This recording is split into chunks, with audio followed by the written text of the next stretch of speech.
And the sign says, yes, you can keep your socks on. And it's like facing the chair on my desk because I had like 4 patients in a row ask me if they needed to take their socks off. And I was like, that's so and funny. so then I had a patient who offered to knit me a teeny tiny little pair of socks to like hang on it. It's like this cute thing. Stop. Oh my gosh. But like, That's yes, you hysterical. can keep your socks on.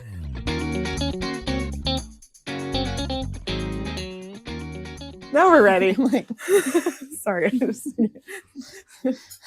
Rachel, so we're all just gonna. I just get cozy. I feel like I can't be and you're formal sitting like that. Sorry. Okay. There you go. Okay. Okay, Rach. Do you have your drip and dry, or do you want me to go first? What's your drip? My drip.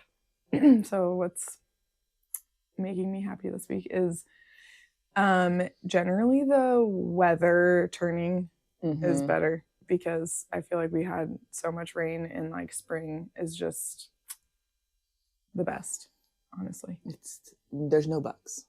I know there's no bugs. So instant. And like controversial opinion that we share is that spring is better than fall. Yes, because there's no bugs. I know, well, almost entirely. Yeah, and I just feel like everything's like, I feel like fall you're like dreading the season, like you're dreading the end of it, versus like spring you're like everything's great. Yeah.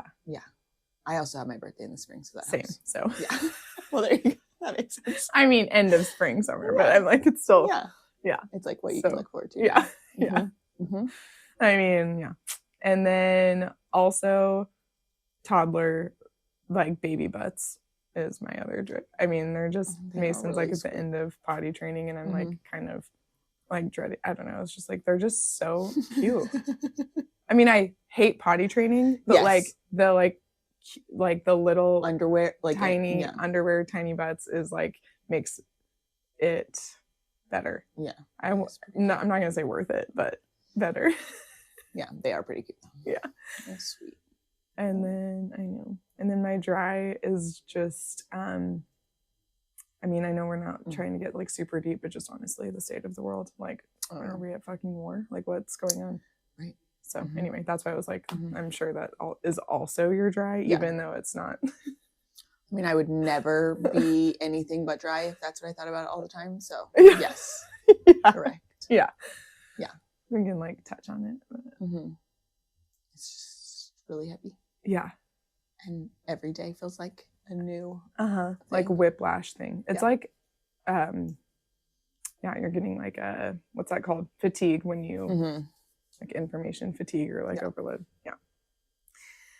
So anyway, on that happy note, we'll start with my dry first, and then we can go move to happy before we start our topic. Yeah.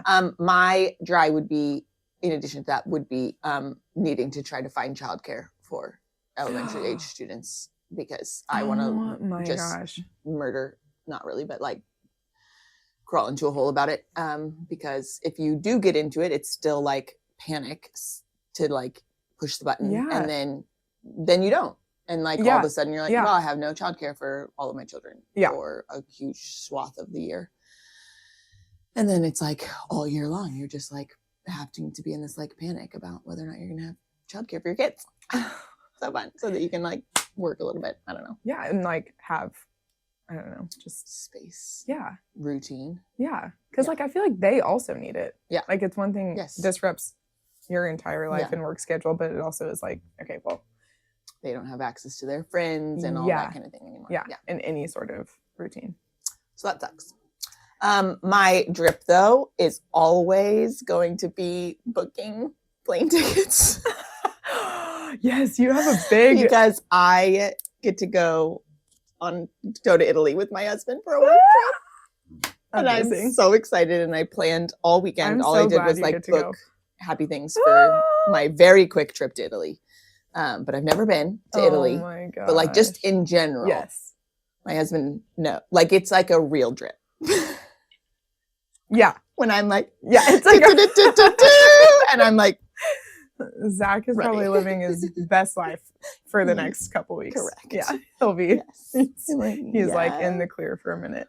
I'm like, I have a seat assigned on an airplane that goes to a different country. Like, oh my gosh! And you are going to Venice and Bologna.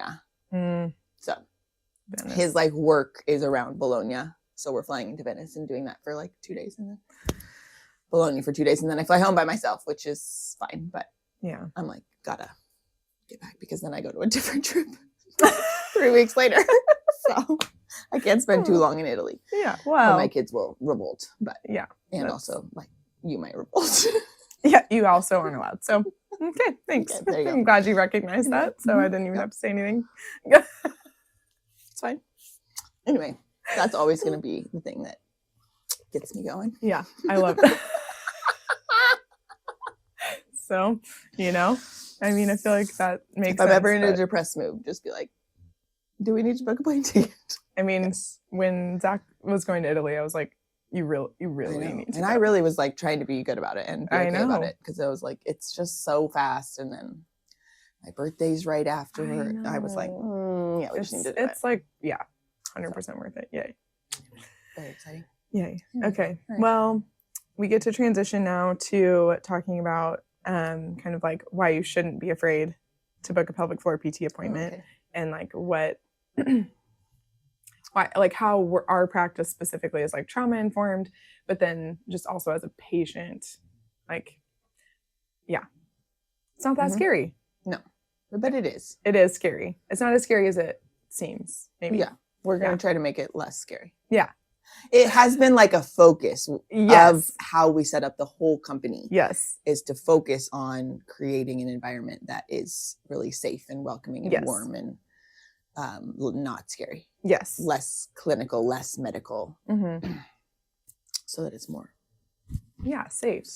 Yeah. So safe. I feel like, I mean, we're all trauma informed, which just means that we've like taken measures to like make sure that like all of the therapists for sure like know, like, I don't know, we've taken courses and saw out different in services from different people who can kind of teach us ways of communicating, making sure that we're thinking through everything correctly. And this, again, like you said, it's for our practice, but this would be something that like like this is what we would tell someone to look for in a practice. Yes. Is like, are the therapists, have they taken specific measures to become trauma informed? And then all the other things that we're talking about, like, you can see, like, does that apply to whatever location you're looking at? Yeah.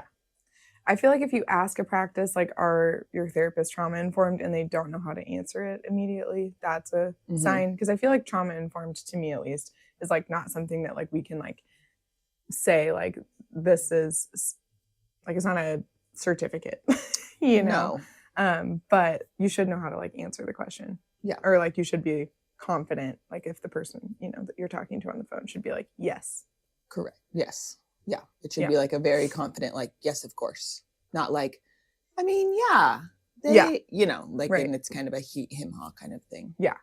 It should be pretty confident. Yeah. And then like, so how we structure our appointments, we're going to kind of talk about like environment too, but just like generally appointment structure is 90 minutes for the evaluation, which seems really long, but it's actually not. It's not. You're like, it has been 90 minutes. Okay. Yeah. Well, that felt like about 10, but yeah, especially, and you're more efficient than a lot of us, but, but I would say you feel like you use all 90 minutes, especially when it's like someone who's more nervous about pelvic floor PT. Yes. Yeah. I feel like I need to be able to have the opportunity to have the time to spend with someone to make sure that they can properly consent to everything that we're doing. They're properly informed about what's going on with them. I feel like I have a really good grasp of the history of a person before I'm ever asking them to declothe. Yeah. It's like 30, 45 minutes of like getting their medical history, going over like the anatomy and like what we think is going on and like what we're going to do in the evaluation. And then the evaluation, which does include an internal exam a lot of times. Right. but doesn't have to. Like, yeah, it doesn't have to. We say like we're a continuous consent clinic. So Yeah. like at any point we want it to be enthusiastic consent, and we want that consent to be able to be revoked at any point. So like if you are laying on the table and have already unclothed, and then all of a sudden you're like, actually, I'm not comfortable with this, I will say, okay. Yeah. No and problem. that has happened to me. Yeah. At least once, where like someone, and sometimes it's like getting the gloves out, where someone's like, you know what, actually, I don't feel comfortable. And you're like, no problem. Yeah. Yeah. Because and a lot of people will like talk themselves into something where I'm like, we can do this. And they're like, yeah. And that's when I say like, that's not enthusiastic consent. We're not going to do that today. Like, or their body starts to like shake, or I'm looking for these like red flags of like, sweating, shaking, like really held clenched tension. Yeah. Or they're like kind of talking a blue streak of just like trying to talk themselves into it. Like, I'm really okay with this. I'm here. I want to just do it, whatever. And I'm like, whatever's going to get me better. Right. That kind of phrasing is always like, okay, wait. that cues us that like we don't have actual enthusiastic consent. Yeah. Because it's not a pap smear. It's not like something where you're like, I actually do have to like swab your cervix. Like this is like supposed to be like it's therapeutic. Still, it's not diagnostic. Right. Yes. Yeah. Yeah. So if it's not a therapeutic environment, then the outcome is going to be limited. And so there's no point to like pushing past something that someone's not comfortable with. Yeah. But in theory, like that's why we set up the appointment the way that we do, so that we have enough time to ensure that you have every opportunity to become very comfortable with what we're doing. Yes. And then if it still doesn't happen, it doesn't happen. But like, yeah. And most people, after we explain all of that, feel more comfortable because I think there is some freedom in knowing that at any point you could just like be like, actually, I don't want to do this. Right. I think that really does help. And I always come at people from a posture of like, it's brave that you're here at all. Totally. So like you walking in here is vulnerable and brave. And so like, I'm not going to be like, well, you're pathetic. Oh my gosh. God, because you won't have no, I'm going to be like, I'm so thankful that you like did so many hard things to just get your body into this room with me at this time. Yep. That is wonderful. And we will, move towards healing in any way that we can. But like my posture is one of like, I already think that you're brave and incredible for being here. Yeah. And so anything beyond that is like, wow. Yeah. That's so cool. Yeah. And I'm so thankful that like we've created an environment that you could become even more brave and ready and feel safe enough to do all the rest of it. Absolutely. Yeah. And then we also set up the room so that it hopefully feels less like medical and feels just like generally safer or like and more comfortable. We have like a nice pad on the table and then which, heating pad. Yes. So it's clean like cushy, sheets. Warm, clean sheets. Yeah. And then, I mean, my favorite story is when one of my patients was like, before I had the heating pad on the table, she was like, you have cold hands and cold lube. And a cold table. I don't know how I'm supposed to relax. You want me to relax because my pelvic floor is tight and I'm just freezing cold. And I was like, that is such a great point. And I looked it up and I was like, oh, heating pads are like not that expensive and they make a massive difference. Yeah.